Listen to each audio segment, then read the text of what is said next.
The earth moved beneath Penelope's feet with such sudden violence that she barely had time to scream before the world tilted sideways. One moment, she had been gathering wildflowers along the canyon trail outside Taylorsville, Montana, her basket swinging cheerfully at her side, and the next the mountainside itself seemed to be coming apart. The summer of 1882 had been unusually wet, and the saturated earth finally surrendered to gravity with a roar that drowned out every other sound. Rocks and mud cascaded down the slope in a churning wave of destruction, and Penelope found herself sliding backward, her feet scrabbling uselessly against the liquefying ground. Her basket flew from her hands as she threw them out, trying desperately to catch hold of something, anything that might arrest her terrifying descent. Her fingers closed around a jutting root, but it tore free almost immediately, offering no salvation. The world became a blur of brown and gray, punctuated by flashes of blue sky that seemed impossibly distant. She was going to die here, alone on this mountainside, and no one would even know where to look for her body. Then something solid struck her from the side, knocking the breath from her lungs but also changing her trajectory. Strong arms wrapped around her waist, and she felt herself being yanked sideways with incredible force. The landslide continued its roaring descent mere feet away, but suddenly she was no longer part of it. Her rescuer was pulling her, dragging her across ground that was still relatively stable, though trembling beneath them like a frightened animal. "Move! Don't stop moving." The voice in her ear was rough, urgent, and entirely focused on survival. Penelope did not need to be told twice. Her legs found purchase, and together they scrambled away from the cascading earth, climbing over boulders and dodging smaller falls of rock, until they finally reached a limestone outcropping that jutted from the mountainside like a ship's prow. Her rescuer pulled her behind it, pressing both of them flat against the stone as the landslide roared past, pelting them with smaller debris, but missing them with its main destructive force. The noise was tremendous, a sound like nothing Penelope had ever heard before. It went on, seeming to last an eternity, though it was probably less than 2 minutes. When it finally subsided, the silence that followed was almost as shocking as the noise had been. Her ears rang and dust hung thick in the air, making it difficult to breathe. "Are you hurt?" The voice came again, and Penelope turned her head to look at her rescuer for the first time. He was a man perhaps 26 or 27 years old, with dark hair plastered to his forehead with sweat and dust. His eyes were an unusual shade of gray-green, like the surface of a river on an overcast day, and they were currently scanning her face and body with professional efficiency, checking for injuries. He wore the practical clothes of a working cowboy, worn denim trousers, a chambray shirt now torn at one shoulder and scuffed leather boots. A bandana around his neck had come loose and hung askew. I do not think so," Penelope managed, though her voice came out shaky and thin. She took quick inventory of herself. Her dress was ruined, torn in several places and covered in mud, but beneath it, her limbs all seemed to be intact and functional. "Nothing broken. You saved my life." "You picked a dangerous place for flower gathering," he said, but there was no judgment in his tone, only a sort of weary observation. He pushed himself up to a sitting position, then stood and offered her his hand. "Can you stand?" Penelope took his hand and let him pull her to her feet. Her legs trembled, but they held her weight. "I have walked this trail dozens of times. I never thought. All the rain we have had this summer," he said, looking out at where the trail had been. It was completely gone now, replaced by a river of mud and broken rock that had carved a new scar down the mountainside. Ground gets saturated, And then all it takes is one more thing to send it sliding. A little more rain or just time. You were unlucky. Or very lucky, Penelope countered, looking at him directly. If you had not been here, I would be dead. What is your name? I am Penelope Dalton. He hesitated for just a moment, as if the question made him uncomfortable.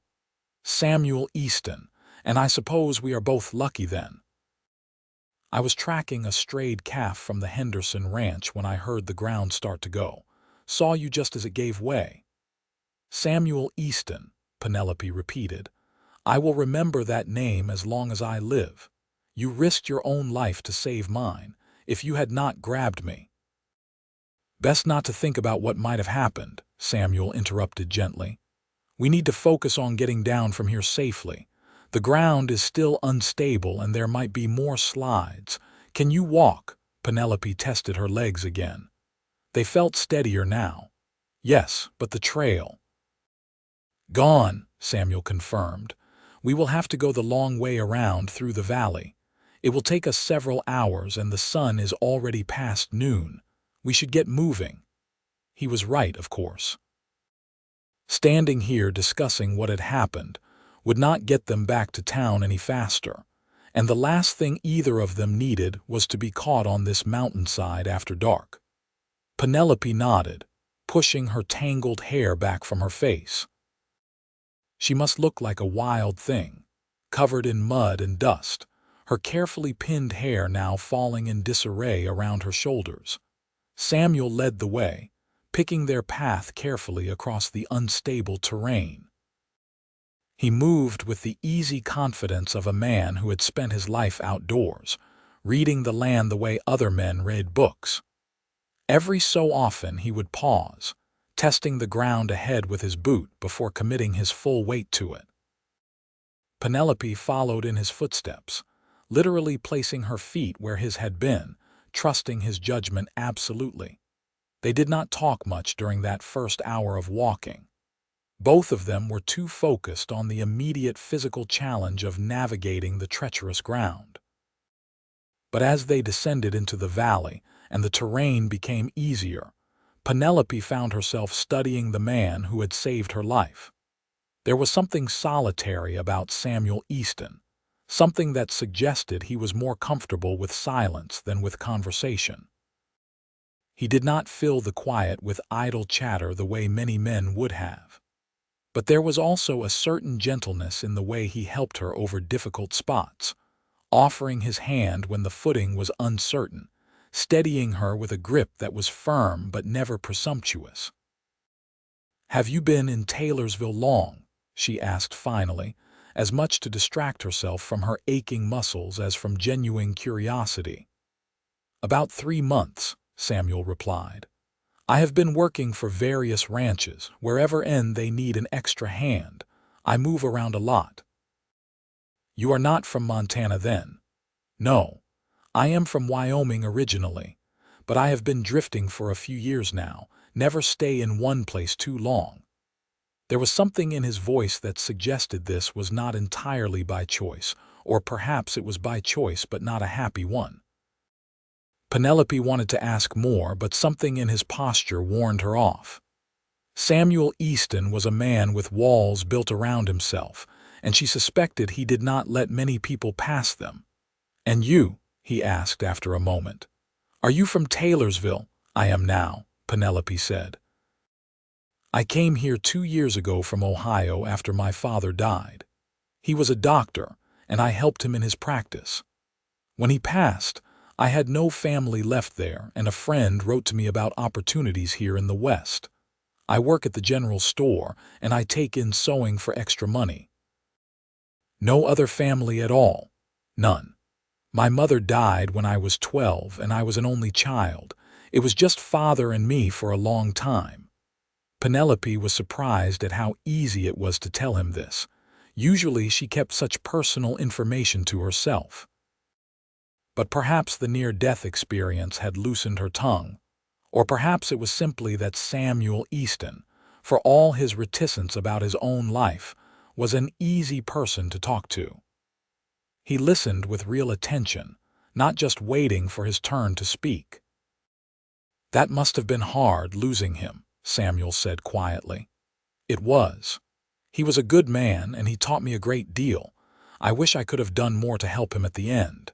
He had a bad heart, and there was nothing to be done for it. He just grew weaker and weaker until one day he did not wake up." Penelope swallowed hard against the old grief. "I am sorry. I do not know why I am telling you all this. You must think me very forward. I think you are someone who just faced death and is still trying to make sense of being alive," Samuel said. "People talk when they are like that. It is natural." They walked on in silence for a while longer. The valley floor was easier going, thick with summer grass that brushed against Penelope's ruined skirts. Wildflowers dotted the landscape, and under other circumstances she would have stopped to admire them. Now they only reminded her of the flowers she had been gathering when the mountain came down. "You like it here?" Samuel asked suddenly. "In Montana, I mean." "I do," Penelope said, and realized it was true. It was frightening at first, so much open space and so different from Ohio. "But there is a freedom here that I never felt back east. Opportunities for women, real opportunities, not just to marry and keep house but to actually do things, make their own way. The West feels like a place where you can reinvent yourself, start fresh." "Is that what you needed, to start fresh?" Penelope considered the question. "Perhaps. Or perhaps I just needed to know that I could stand on my own 2 feet without my father to rely on, that I was not just Dr. Dalton's daughter but Penelope, a person in my own right." "And have you proved that to yourself?" "I think so. I have a position at the store that pays enough for me to rent a small room at Mrs. Fletcher's boarding house. I have made friends. I have built a life here. It may not be grand, but it is mine." "That counts for more than grand," Samuel said. "A lot more." There was something in his voice that made Penelope look at him more closely. "And you? Are you trying to start fresh too?" His jaw tightened, and for a moment she thought he would not answer. Then he said, "Maybe, or maybe I am just running. I have not decided which yet. Running from what?" Samuel was quiet for so long that Penelope thought he would not answer at all. Then, finally, he said, "From emptiness, I suppose. From the feeling that nothing much matters one way or the other. I lost people too. My family, my home. The work I thought I would do all my life. And I found that once it was all gone, I did not know who I was anymore. So I have been drifting, taking whatever work comes along, never settling anywhere long enough to have to face what is missing." The honesty of this confession took Penelope's breath away. She had asked the question almost idly, not expecting such a raw answer. "I am so sorry. What happened to your family?" "Fever took my parents and my younger sister, all within a week, 5 years ago. I had been away working on a cattle drive. By the time I got back, they were already buried. The ranch had to be sold to pay debts I did not even know we had. Everything just ended." "That is terrible," Penelope said softly. "To lose everyone at once like that and to not even get to say goodbye." "I have made my peace with it," Samuel said, but his voice suggested otherwise. "Or at least, I have learned to keep moving so I do not have to think about it too much." They fell silent again, but it was a different kind of silence now, more companionable, as if they had shared something important and were both still processing it. The sun was lowering in the sky, painting the mountains in shades of gold and amber. It was beautiful, but Penelope was increasingly aware of how far they still had to go and how tired she was becoming. As if reading her thoughts, Samuel said, "There is a line shack about an hour ahead. One of the Henderson Ranch boundary stations. We can rest there for a bit, maybe find some water. You are doing well, but we both need to catch our breath." "Thank you," Penelope said gratefully. Her feet ached, and she had developed several blisters despite her sturdy boots. The idea of sitting down for even a few minutes sounded like paradise. True to his word, they reached the lined shack just as the sun was beginning to seriously descend toward the horizon. It was a small, rough structure made of logs chinked with mud, with a single door and one tiny window. But it was solid and weatherproof, and when Samuel pushed open the door, Penelope could have wept with relief.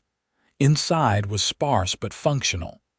A narrow bunk, a small table, a wood stove, and some basic supplies. Samuel found a barrel of water in the corner and dipped out a ladle full, offering it to Penelope first. She drank gratefully, the water cool and clean despite its long storage in the barrel. "We should probably stay here for the night," Samuel said, looking out the window at the fading light. "It is not safe to try navigating the rest of the way in the dark, especially after what happened today. The ground might be unstable in other places too." Penelope knew he was right, but the prospect of spending the night alone in this tiny shack with a man she had just met should have alarmed her. Instead, she found she felt only relief and a strange sense of safety. Samuel Easton had already saved her life once today. She trusted him not to take advantage of the situation. "That makes sense," she said, "but people will worry when I do not come home." "They will worry more if you break your neck trying to find your way in the dark," Samuel pointed out reasonably. "We will head out at first light and make good time. You will be back by mid-morning and you can explain what happened. You are right, of course. I am just not accustomed to spending nights away from my room." "You can have the bunk," Samuel said. "I will sleep on the floor. I have done it more times than I can count. One more will not hurt me." They made a simple meal from supplies they found in the shack. Hardtack, some dried beef, and a few wrinkled apples that were probably left over from last winter. It was not much, but Penelope was so hungry that it tasted better than any restaurant meal she had eaten. Samuel got the stove going, more for light than warmth, since the summer night was mild. As they ate, they talked more easily than before, the earlier confessions having broken down some barrier between them. Samuel told her about his work on various ranches, the different places he had been, the characters he had met.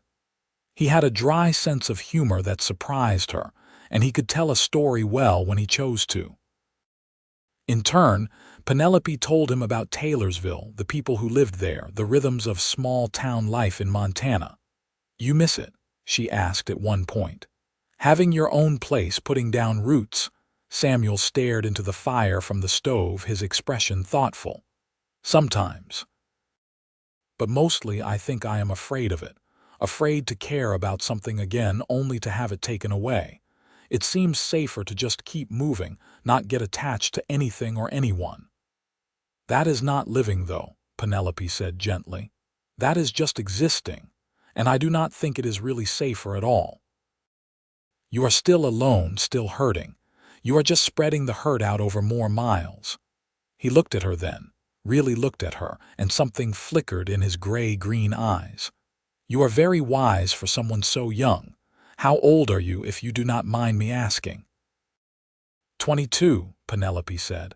"And you?" 27. "And I am not sure wisdom has anything to do with age. I think some people are born seeing things clearly and others spend their whole lives blind. Which one are you? I used to think I saw things clearly. Now I am not so sure.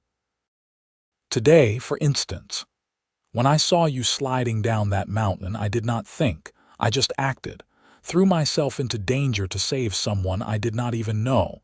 That is either very foolish or very reckless. Or very brave," Penelope suggested. "Maybe.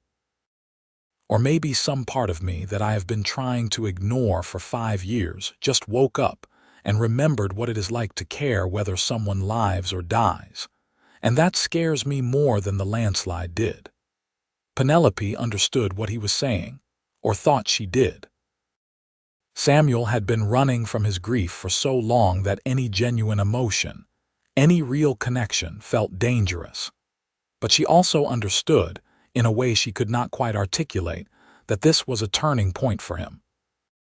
Saving her life had cracked something open inside him, let light into a place that had been dark for a long time. "I am glad you did it," she said quietly. "Care whether I lived or died, I mean. And I am glad you were brave or foolish or whatever it was that made you risk yourself for me. Because I am very grateful to still be alive." "So am I," Samuel said, and his voice was rough with emotion he was trying to hide. "Glad that you are alive, I mean. When I saw you falling and I thought I might not reach you in time, it was the worst feeling I have had in years. Like watching my family die all over again, only happening in real time where I might actually be able to do something about it." They looked at each other across the small space of the lined shack, and something passed between them. An understanding, a recognition. Two people who had both known loss, both learned to protect themselves against further pain, suddenly finding themselves connected by chance and trauma and something else, something neither of them was quite ready to name yet. "You should get some rest," Samuel said finally, breaking the moment. "It has been a long day, and tomorrow will be another long walk." Penelope nodded and moved to the bunk. It was narrow and the mattress was lumpy, but she was so exhausted that she knew she would sleep despite the discomfort. Samuel spread out his bedroll on the floor near the door, positioning himself between Penelope and any potential danger that might come through it. The gesture did not go unnoticed. "Samuel," she said into the darkness after he had put out the lamp. "Yes, thank you for everything." "You are welcome. Now sleep." But Penelope lay awake for a long time, listening to Samuel's breathing and thinking about the strange turns life could take. This morning she had been a store clerk who spent her free time gathering wildflowers. Now she was alive only because a drifting cowboy with sad eyes had happened to be in the right place at the right time. And somehow, in the space of a single afternoon, that cowboy had become important to her in a way she did not fully understand yet. She thought about what he had said, about running from emptiness, about being afraid to care. She thought about her own life, carefully constructed but perhaps a bit too safe, too small. Maybe they both needed something to shake them out of their comfortable ruts. Maybe today's landslide had been that thing for both of them. Eventually, exhaustion overtook her racing thoughts, and she slept. She woke to find pale dawn light coming through the small window and Samuel already up, repacking his bedroll. He had found some coffee in the supplies and had a pot brewing on the stove. The smell was heavenly.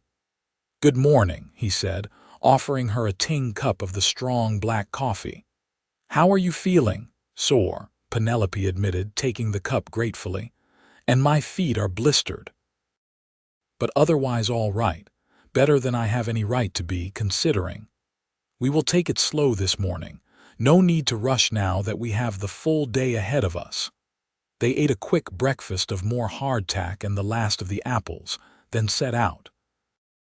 Samuel was true to his word about taking it slow, adjusting his pace to match Penelope's. Her blisters made walking painful, but she gritted her teeth and pushed on. Complaining would not help anything, and would only make Samuel feel bad about something that was not his fault. As they walked, they fell into easy conversation again. Penelope found herself asking him questions about his travels, about the different places he had seen. Samuel, in turn, seemed genuinely interested in her work at the store, in her sewing, in the small details of her daily life that she had always thought too mundane to be interesting to anyone else. "You ever think about going back to medicine?"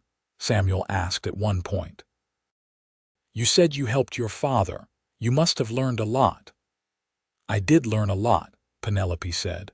"But I am not a doctor, not really. I know how to set bones and stitch wounds, how to mix common remedies and diagnose simple ailments. But real medicine, the kind my father practiced, that takes years of formal training. And even if I had that training, most people would not trust a woman doctor."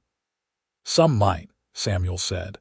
"And the ones who did would be lucky to have you. You are smart and capable. I have seen that just in the time I have known you." Which, granted, is less than a day, but still, some things you can tell right away about a person. Penelope felt warmth spread through her chest at his words. "Thank you. That means a great deal coming from you, though I am not sure why.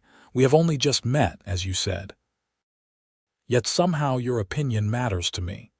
Samuel glanced at her, something unreadable in his expression. "It is strange, is it not? I feel the same way. Like I have known you much longer than I actually have. Maybe facing death together does that to people, speeds things up somehow." "Maybe," Penelope agreed. "Or maybe some people just connect more easily than others, find common ground faster." They walked on in comfortable silence for a while. The morning was beautiful, cool, and fresh with dew still on the grass. Birds sang in the scattered trees, and somewhere in the distance Penelope could hear the sound of running water. Under other circumstances, it would have been a pleasant hike. As it was, with her aching feet and the memory of yesterday's terror still fresh, she was mostly just focused on putting one foot in front of the other. By mid-morning, they began to see familiar landmarks. They were getting close to Taylorsville now, close enough that Penelope began to think about what would happen when they arrived. She would thank Samuel properly, of course, and make sure everyone knew how he had saved her life. But then what? Would he just drift on to the next ranch, the next town, the next temporary job? The thought made her unexpectedly sad. "Will you be staying in Taylorsville?" she asked, trying to keep her voice casual. "For a while, I mean." Samuel was quiet for a moment. "I had not planned on it. I have been working for the Henderson Ranch, but that job ends in a few days. I was going to move on after that, head south maybe before winter sets in." "Oh," Penelope tried to hide her disappointment. "Well, I suppose you are used to that, moving around, I mean." "I am," Samuel said. "But I find myself less eager to leave than I usually am. This place, Taylorsville, it seems, I do not know, different somehow." "Different how?" He looked at her then, really looked at her, and Penelope felt her breath catch. "You know how," he said quietly. Before Penelope could respond to that loaded statement, they crested a small rise, and Taylorsville came into view below them. It was a small town, just a main street with wooden buildings on either side, and a scattering of houses spreading out from the center. But it looked beautiful to Penelope at that moment, the sight of home after a harrowing ordeal. They made their way down into town, and it was not long before they were spotted. Mrs. Fletcher, Penelope's landlady, was the first to reach them, her face a mixture of relief and reproach. "Penelope Dalton, where have you been? When you did not come home last night, I was beside myself with worry. I was about to organize a search party." "I am so sorry, Mrs. Fletcher," Penelope said. "I was caught in a landslide up in the mountains. If Mr. Easton here had not saved me, I would be dead. We had to take shelter in a lined shack overnight because it was not safe to travel in the dark." Mrs. Fletcher's expression transformed from irritation to horror and then to gratitude as she looked at Samuel. "A landslide? Oh, you poor dear. And you, Mr. Easton, you saved her life. We are all in your debt, sir, truly." By this point, other townspeople had gathered around, drawn by the commotion. Penelope found herself telling the story over and over, each time emphasizing Samuel's bravery and quick thinking. He looked uncomfortable with all the attention, shuffling his feet and trying to deflect praise, but the townspeople would have none of it. Mr. Henderson, the owner of the ranch where Samuel worked, was among the crowd. He was a big man with a weathered face and a reputation for being fair but demanding. "Easton, you did a fine thing, a very fine thing, and I want you to know there is a place for you at my ranch as long as you want it, not just as a hand but as a permanent position if you are interested." Foreman is getting too old for the work, and I need someone I can trust to help run things. Someone with good judgment and courage. You have shown you have both." Samuel looked stunned. "Mr. Henderson, that is very generous. I do not know what to say." "Say you will think about it," Henderson said. "No need to decide right this minute, but the offer stands."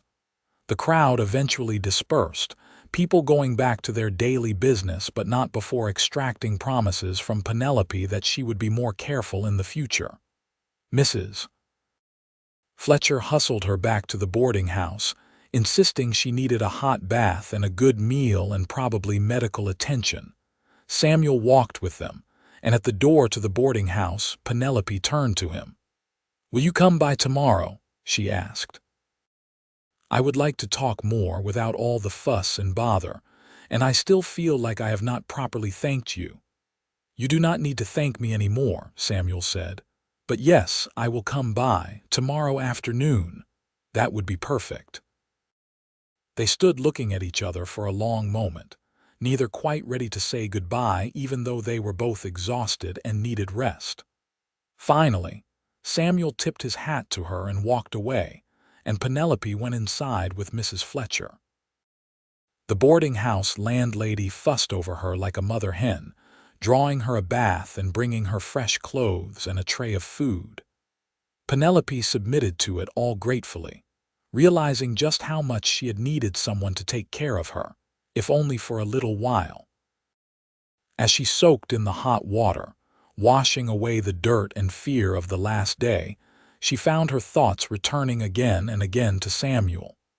There was something between them, something that had sparked to life in the midst of disaster and danger. She had felt it last night in the line shack, had seen it reflected in his eyes this morning. The question was what they were going to do about it. Penelope was not a reckless person by nature. She was practical, careful, someone who thought things through. But she also recognized that sometimes you had to take risks, especially when it came to matters of the heart. And her heart, despite only knowing Samuel Easton for a day, was very definitely involved already. She thought about what he had said, about running from emptiness, about being afraid to care. She thought about the job offer from Mr. Henderson, which could give Samuel a reason to stay if he chose to take it. She thought about her own carefully constructed life, and how maybe it was time to let someone past her walls too. That night, Penelope slept deeply, her body finally recovering from the ordeal. She dreamed of mountainsides and strong arms pulling her to safety, of gray-green eyes and quiet voices in the darkness. When she woke the next morning, she felt renewed, ready to face whatever came next. She went to work at the general store despite Mrs. Fletcher's protests that she should rest another day. But Penelope knew herself well enough to know that sitting around doing nothing would only make her anxious. Better to keep busy, to fall back into routine, at least until Samuel came by that afternoon. The day dragged by slowly. Customers came and went, many of them stopping to exclaim over her narrow escape and to praise Samuel's heroism. Penelope answered their questions patiently, but her mind was elsewhere, counting down the hours until she would see him again. Finally, just after 3 o'clock, the bell over the store door jangled and Samuel walked in. He had cleaned up, shaved, changed into fresh clothes, but his eyes were the same, watchful and intelligent, and fixed on her with an intensity that made her pulse quicken. "Hello," she said, suddenly feeling shy. "I was hoping you would come." "I said I would," Samuel replied. "Are you able to take a break, maybe walk a bit? I know your feet are probably still sore, but—" "I would like that," Penelope interrupted. She turned to Mr. Jenkins, the store owner, who had been watching this exchange with interest. "May I take my break now?" "Of course, Miss Dalton," Mr. Jenkins said with a knowing smile. "Take your time." They walked out together into the warm afternoon. Taylorsville's Main Street was busy with the usual traffic of people and wagons, but they found a quieter side street that led toward a small park area where a few trees provided shade. "How are you feeling today?" Samuel asked as they walked. "Really, I mean. Not just for the benefit of the townspeople. Tired, sore, but also strangely exhilarated," Penelope admitted. "Is that odd, to feel almost energized after something so frightening?" "Not odd at all. You survived something that should have killed you. That tends to make a person feel alive in a way they maybe have not felt in a while. Trust me, I understand that feeling." They reached the park and sat on a bench beneath a large cottonwood tree. For a moment, neither of them spoke, just sat together in companionable silence. "Have you thought about Mr. Henderson's offer?" Penelope asked finally. "I have thought about little else," Samuel admitted. "It is a good offer, more than I expected or probably deserve, but taking it would mean staying here, putting down roots. And I am not sure I remember how to do that anymore." "I think you remember just fine," Penelope said gently. "I think you are just scared, which is understandable given what you have been through. But Samuel, you cannot run forever. Eventually, you have to stop and face whatever it is you are running from.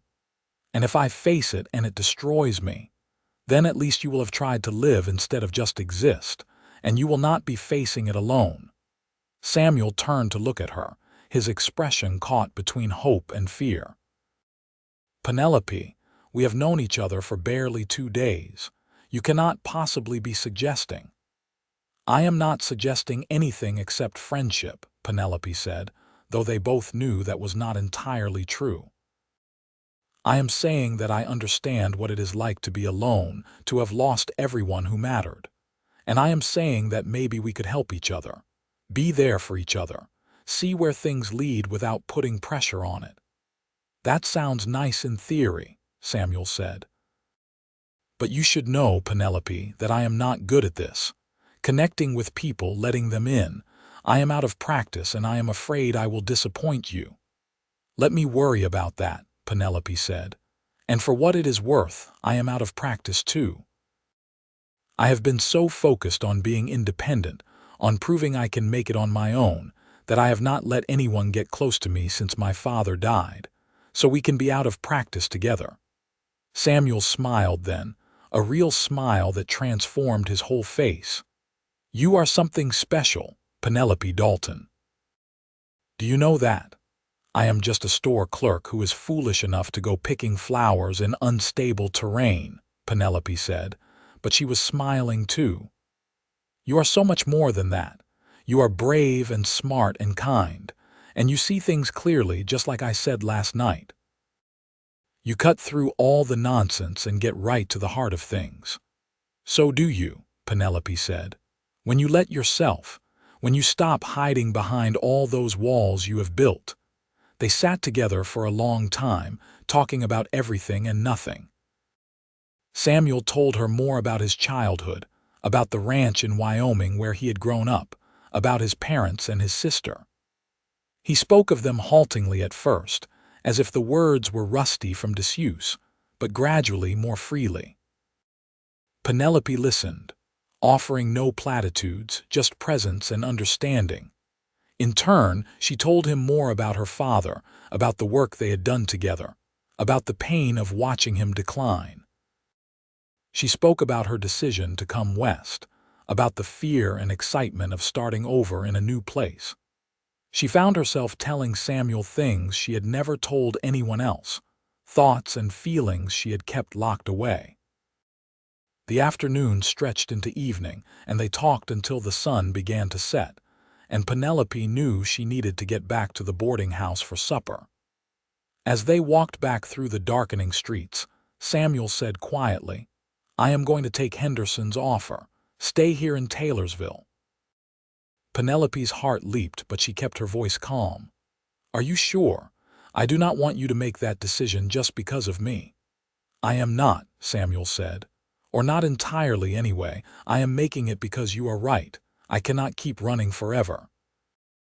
And this seems like as good a place as any to stop, better than most, actually. Good people, honest work, and he paused, looking at her. And someone who makes me want to try again, try living instead of just existing.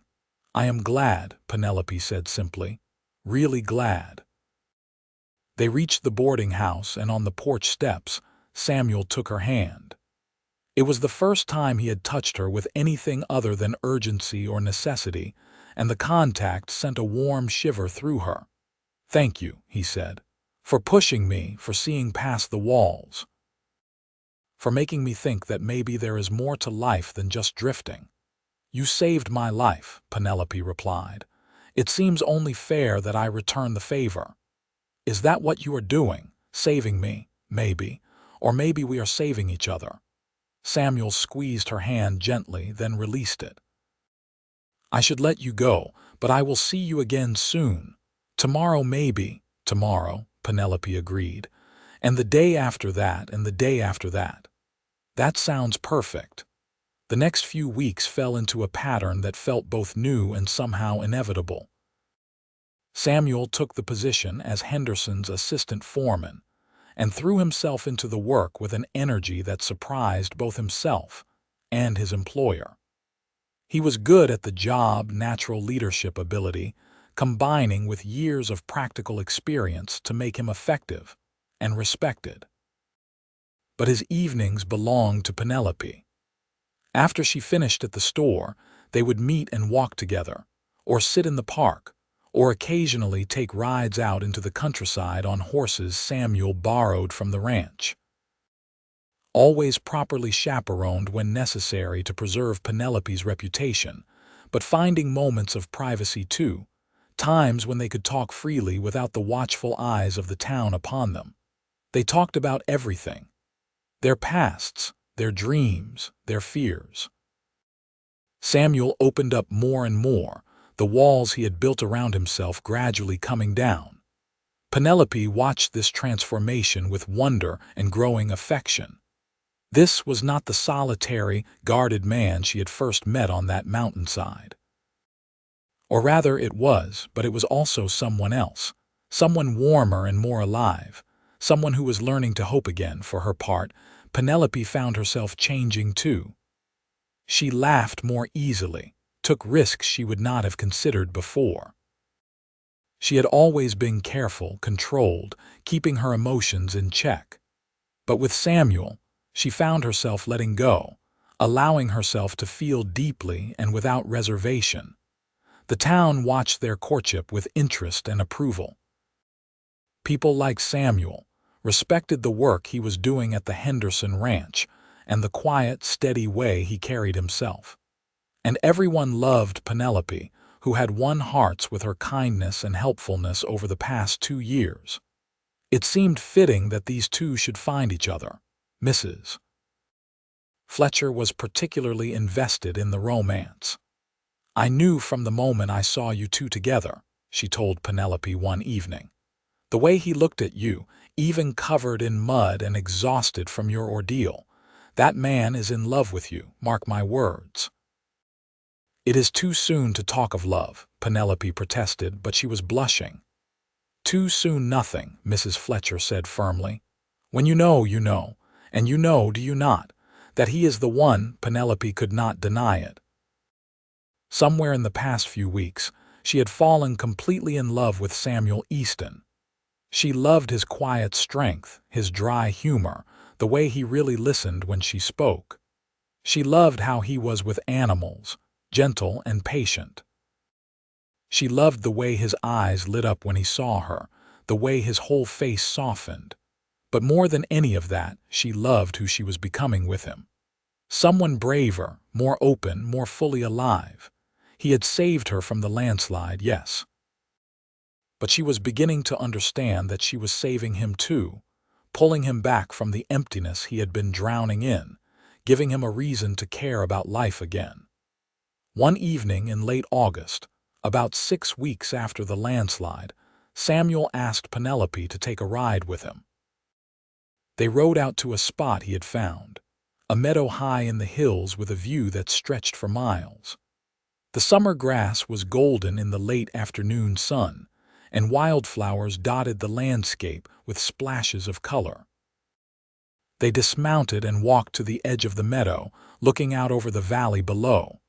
Taylorsville was visible in the distance, small and peaceful in the fading light. "It is beautiful here," Penelope said. "How did you find this place?" "I was checking fence lines for Henderson and got a little turned around," Samuel admitted. "Ended up here by accident, but I am glad I did.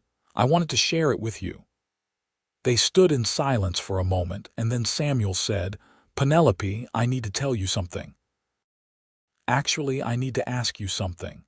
She turned to look at him, her heart beginning to race. "What is it?" "I love you," Samuel said simply.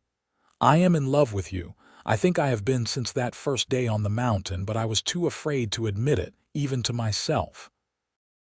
But I cannot keep it inside anymore. You have changed everything for me, given me back my life, my hope, my ability to care about tomorrow. Before I met you, I was just drifting, waiting for nothing. Now I wake up excited about the day because I know I will see you. I go to sleep happy because I remember your smile. You have saved me, Penelope, saved me from emptiness, from giving up, from just slowly fading away into nothing." Penelope felt tears prick her eyes. "I love you too," she said, "so much that sometimes it scares me. I never thought I would feel this way about anyone, but you make me want to be brave, Samuel. You make me want to take chances, to really live." "Then marry me," Samuel said, taking both her hands in his.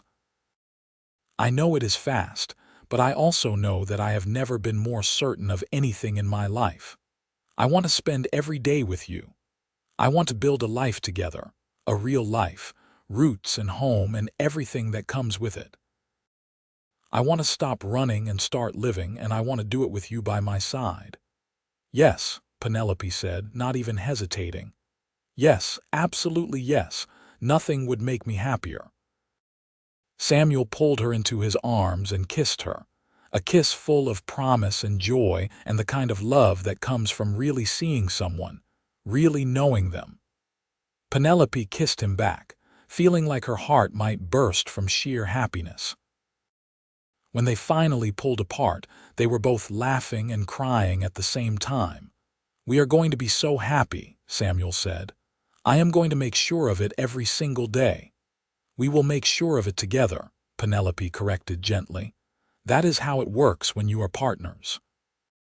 They stayed in the meadow until the sun set, making plans and dreaming out loud about their future.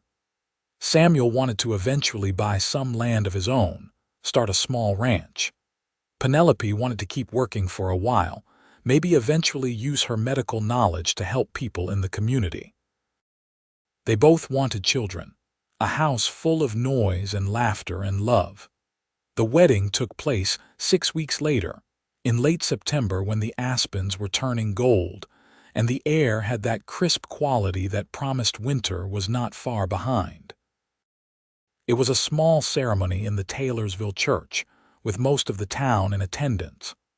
Penelope wore a simple dress of cream-colored silk that she had sewn herself, and Samuel wore a new suit that Mr. Henderson had insisted on buying for him as a wedding gift. Mrs. Fletcher cried through the entire ceremony.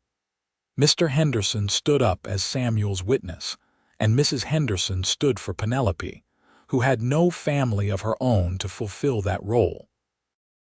The preacher spoke about love and commitment and partnership, and Samuel and Penelope exchanged vows that they had written themselves, promising to stand by each other through whatever came, to build a life based on trust and respect and genuine affection.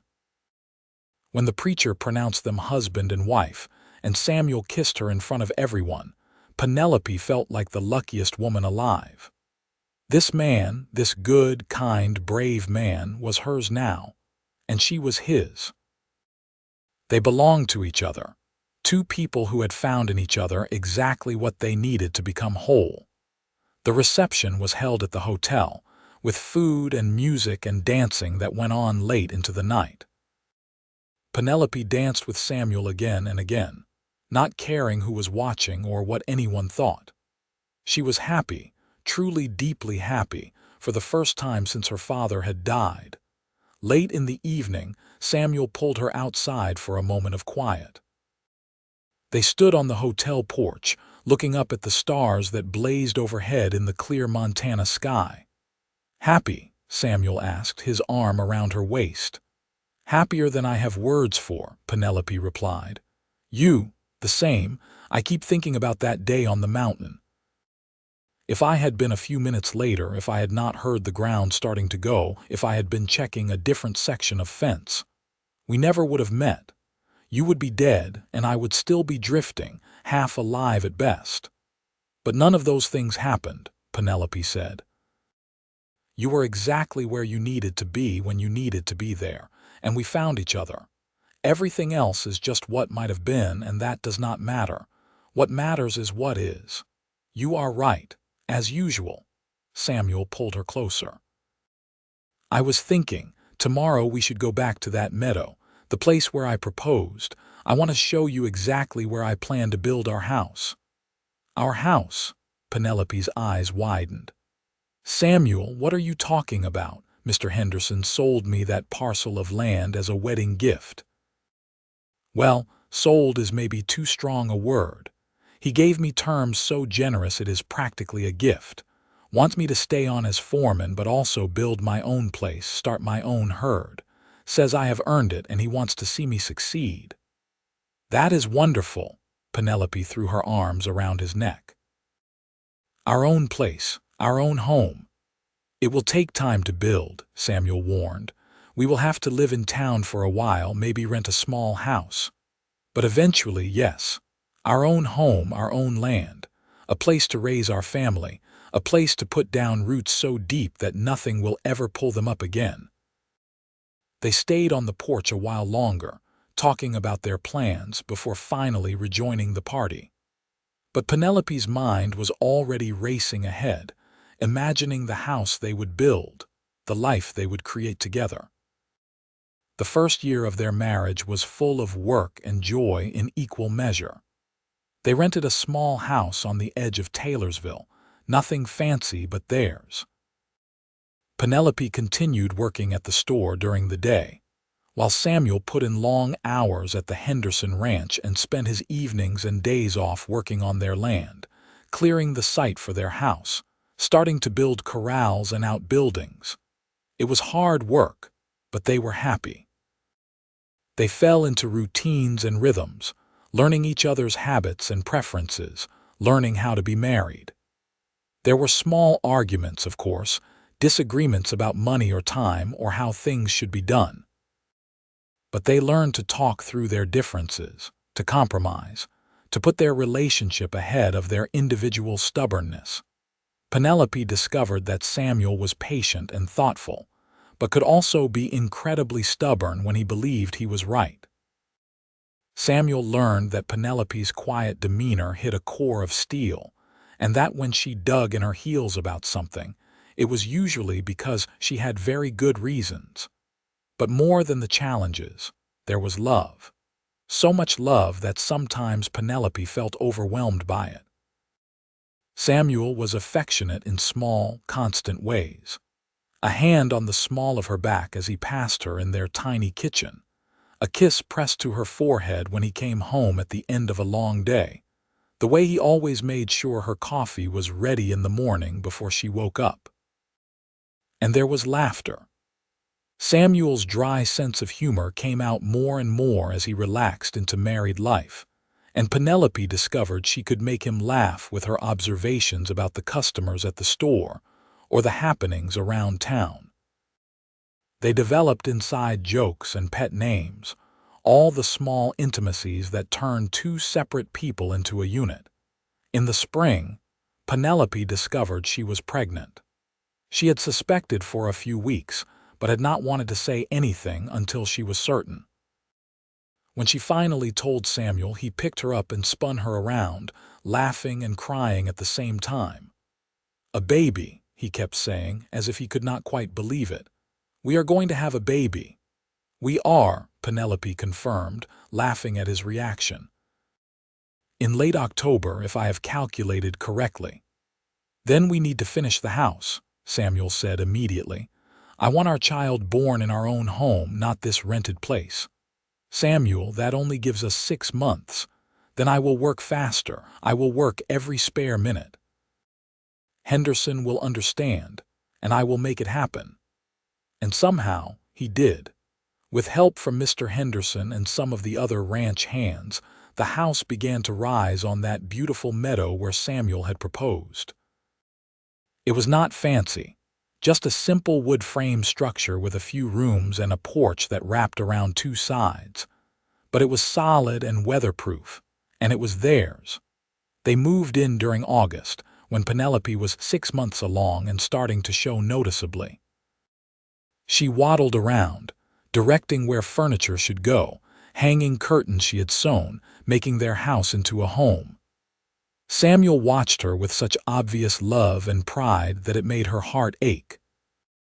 Their son was born on a cool October evening, almost exactly a year after the landslide that had brought them together. The birth was long and difficult, and there were moments when Penelope was frightened, moments when she thought something might be going terribly wrong. But Samuel was there the whole time, holding her hand, wiping her forehead, murmuring encouragement. When the baby finally arrived, red-faced and squalling, Penelope wept with relief and joy. Samuel cut the cord with shaking hands, then held his son for the first time, his face transformed with wonder. "He is perfect," he whispered. "Absolutely perfect." They named him Thomas after Penelope's father. Thomas Samuel Easton, a name that honored the past while looking toward the future.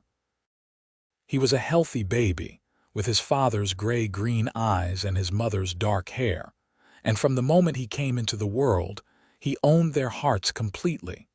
The early months were exhausting. Thomas was a poor sleeper, and Penelope was often up multiple times a night nursing him. Samuel helped as much as he could, walking the floors with the baby when he was fussy, changing diapers, doing whatever was needed. They were both perpetually tired, but also happier than either of them had imagined possible. Penelope had quit her job at the store when Thomas was born, but she found ways to contribute to their household income. She took in sewing, as she had done before meeting Samuel, and she also began to use her medical knowledge more actively. Word spread that Mrs. Easton had a way with healing, and people began to come to her with minor ailments and injuries.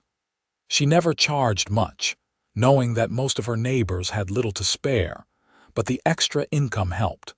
Samuel's work at the Henderson Ranch continued to go well. He was a natural leader, respected by the men who worked under him and trusted by Henderson himself. He was also slowly building up their own herd, buying a few cattle here and there when he could afford it. The dream of their own ranch was becoming reality, bit by bit. The years passed in a blur of work and family and slow, steady growth. Thomas grew into a sturdy toddler, then a curious child who followed his father everywhere and peppered his mother with endless questions. When he was 3, Penelope became pregnant again, and their daughter was born in the summer of 1886. A beautiful baby girl they named Clara after Samuel's mother, with 2 children. Life became even more hectic, but also richer. Samuel proved to be a patient, loving father who was not afraid to get down on the floor and play with his children, or help with the messy work of child rearing. Penelope watched him with their son and daughter, and marveled at how far he had come from the lonely, drifting man she had met on that mountainside.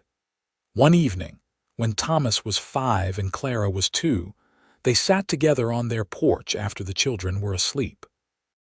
It was a beautiful summer night, warm and clear, with fireflies dancing in the meadow grass. "You remember what you said?" Penelope asked, leaning against Samuel's shoulder. "That day when you proposed, about me saving you from emptiness." "I remember," Samuel said. "Every word of that day is burned into my memory. I have been thinking about it lately, about how we saved each other. Because yes, you were drifting and empty before we met, but I was too in my own way. I was existing, not living, going through the motions but not really engaged with life. And then you came along and changed everything. We changed everything together, Samuel corrected, much as she had corrected him years ago. That is what makes it work, Penelope. We are partners, true partners. We lift each other up, make each other better. That day on the mountain, I pulled you away from the landslide, but you pulled me back from something just as dangerous. You made me remember what it was like to care about living, to have something to look forward to love and be loved. And you did the same for me, Penelope said. Showed me that there was more to life than just being safe and independent. That's sometimes taking a risk. Opening yourself up to another person is the bravest thing you can do. They sat in comfortable silence for a while, holding hands and watching the stars come out. In the house behind them, their children slept safely. Around them, their land stretched out, productive and well-tended. It was not a grand life by some standards, but it was theirs, built together through love and work and mutual commitment. I was thinking, Samuel said after a while, maybe we should go back to that spot, the place where the landslide happened.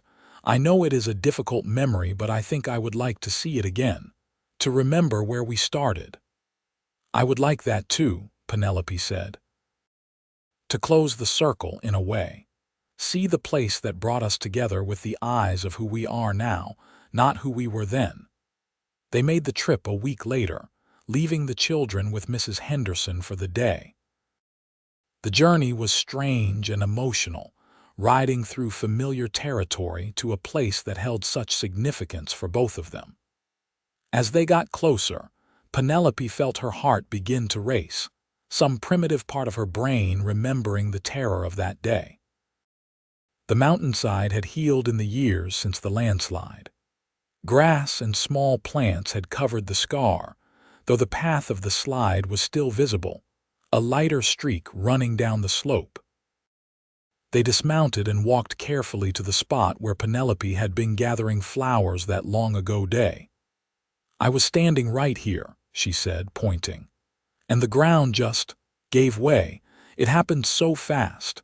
1 second I was fine and the next I was falling.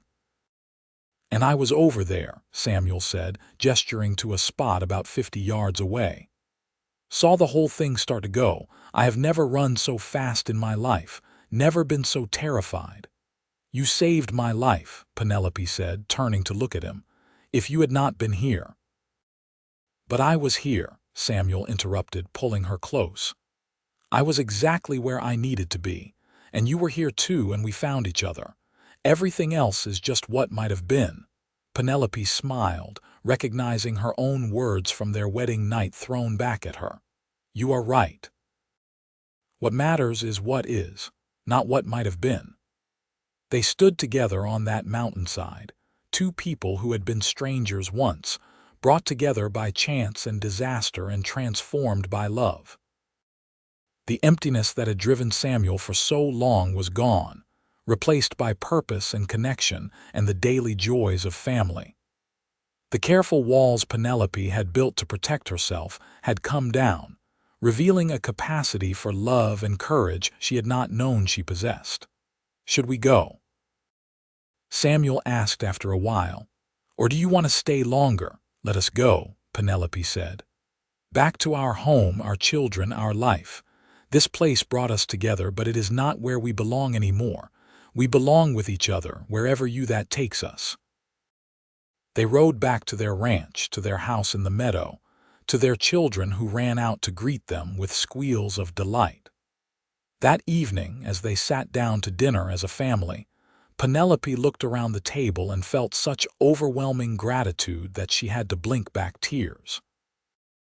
This life, this love, this family, it had all started with a split-second decision on a mountainside. Samuel could have stayed where he was, could have told himself it was too dangerous to try to help. She could have died that day, her life cut short before she ever knew what it was to truly love and be loved. But instead, here they were, together, whole, happy, building a life that neither of them could have imagined in their loneliest moments. Samuel had saved her from the landslide, yes. But she had saved him from something just as deadly, the emptiness of a life lived without connection, without love, without purpose. They had saved each other, really. And in doing so, they had found everything they had been missing. The years continued to pass, each one bringing new challenges and joys. The ranch grew slowly but steadily. Samuel's reputation as a skilled cattleman spread, and he began to buy breeding stock from other ranches, improving their herd. Penelope's work as a healer also expanded. When the town finally got a proper doctor in 1888, she worked closely with him, becoming an unofficial nurse and midwife for the community. Thomas grew into a serious, thoughtful boy who loved books and learning but also idolized his father and wanted to be just like him. Clara was bright and energetic, fearless in a way that sometimes terrified her parents but also made them proud. In 1889, another son arrived whom they named James, and 2 years later, a second daughter they called Margaret, after Mrs. Fletcher, who had become like a grandmother to their children. Life was full and busy and sometimes overwhelming, but it was never empty. The house rang with noise and laughter, with childish arguments and bedtime stories, with the 1,000 small moments that make up a family's daily existence. Samuel and Penelope worked hard, but they also made time for each other, maintaining the connection that was the foundation of everything else. They had date nights, as they called them, when they would leave the children with a neighbor and ride out to their meadow to watch the sunset, just the two of them. They would talk about their days, their worries, their dreams for the future.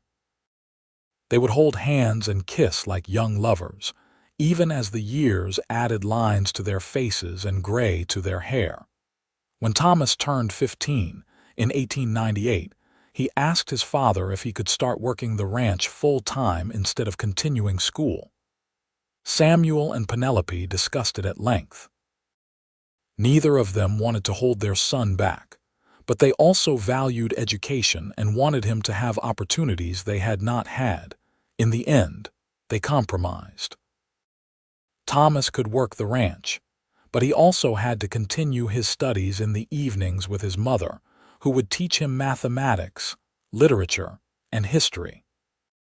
It was a solution that satisfied everyone, and Thomas threw himself into ranch work with an enthusiasm that made Samuel's heart swell with pride.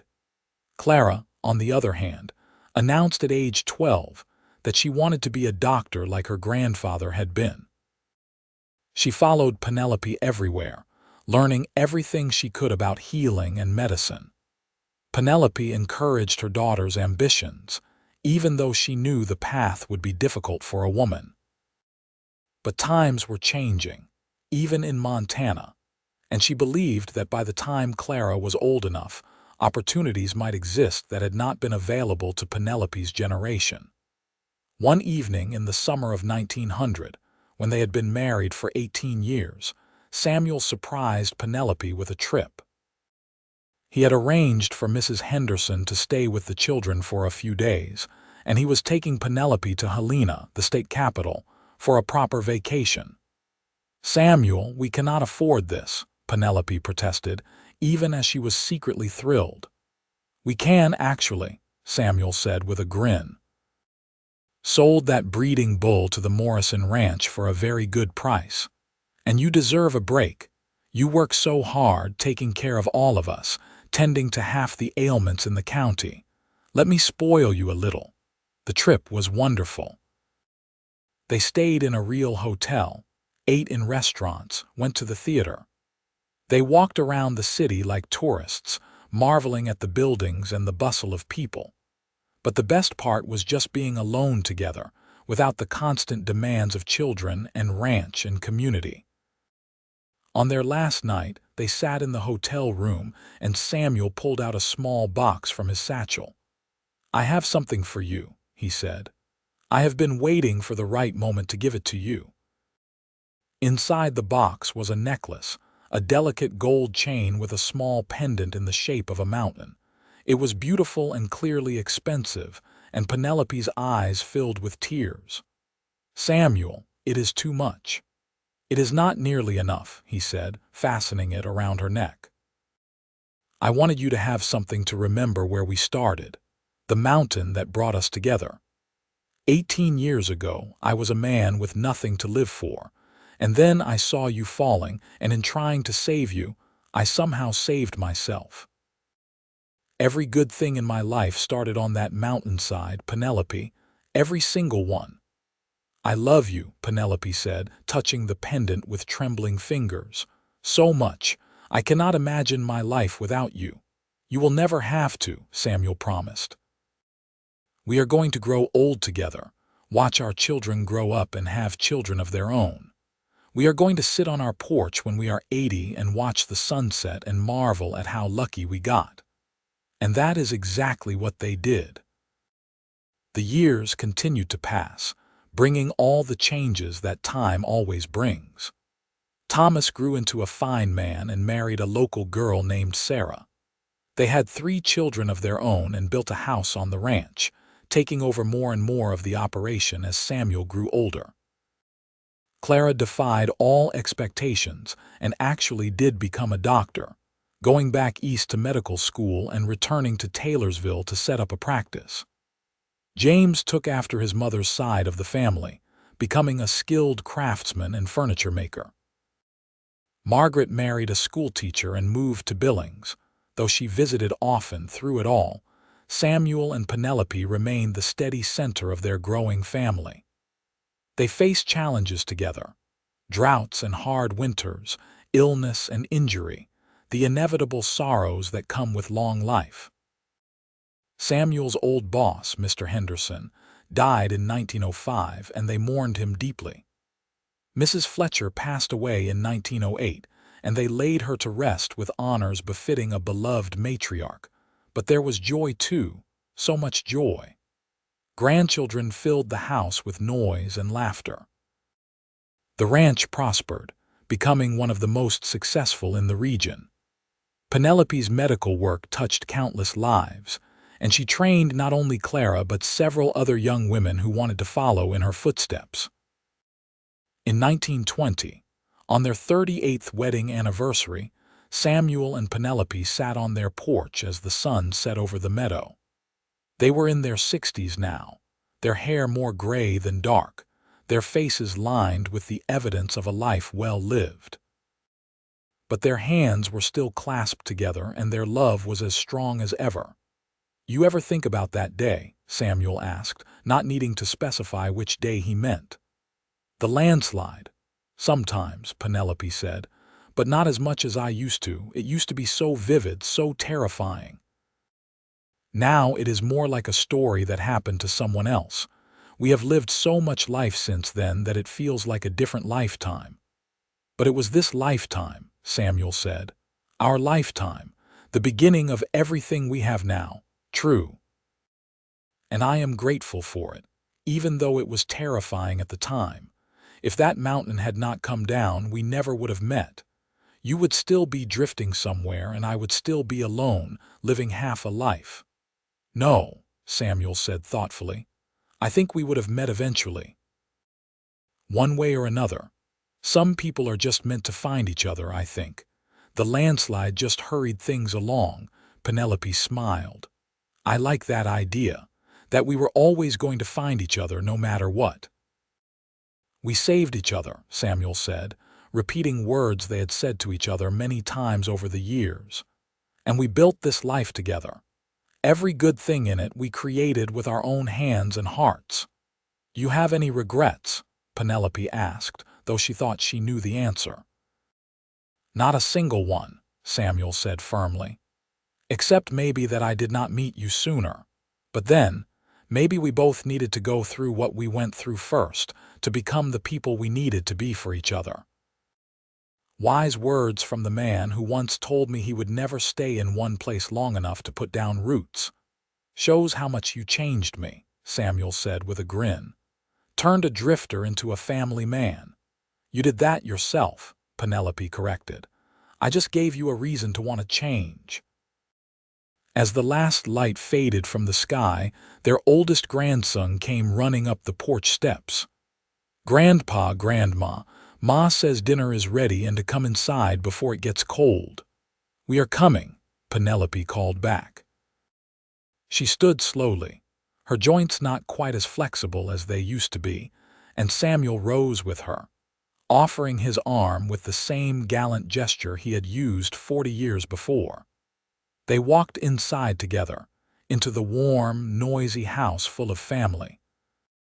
3 generations gathered around the table, their descendants, the children and grandchildren who existed because a mountain had come down one summer day, and a cowboy had risked everything to save a woman he did not know. The dinner was chaotic and joyful, with multiple conversations happening at once, children squabbling and laughing, adults sharing news and gossip. Samuel and Penelope sat at the head of the table, watching it all with contentment. Later, after everyone had gone home or to bed, they prepared for sleep in the room they had shared for so many years. As Penelope brushed out her long gray hair, Samuel came up behind her and wrapped his arms around her waist. "Thank you," he said softly. "For what?" "For everything. For seeing past my walls. For believing I could be more than I thought I could be. For giving me a family, a home, a reason to wake up every morning.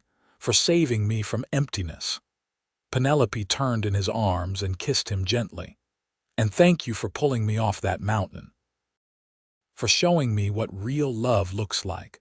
For building this life with me. For being my partner in everything. Always," Samuel promised. "For the rest of our days and whatever comes after." They lived many more years together, watching their family continue to grow and prosper. They saw grandchildren graduate from school, get married, have children of their own.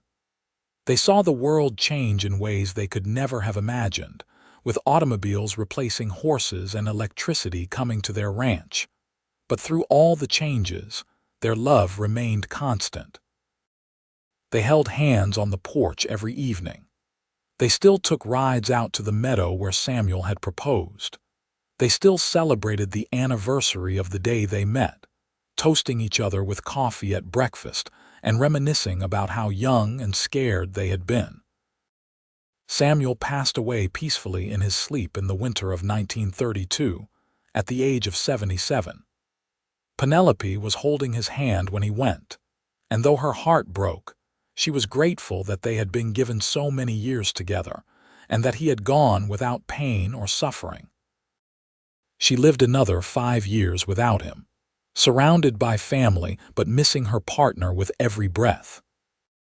When her time came, in the spring of 1937, her last words were Samuel's name, and her children and grandchildren liked to believe that he was there waiting for her, ready to take her hand once more.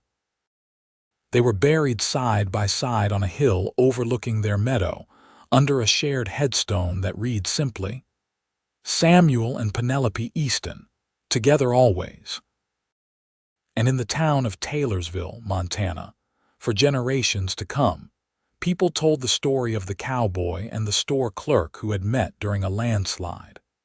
How he had saved her from certain death, and how she had saved him from a loneliness that was just as deadly. How they had built a life together that touched everyone around them, creating a legacy of love and family that continued long after they were gone.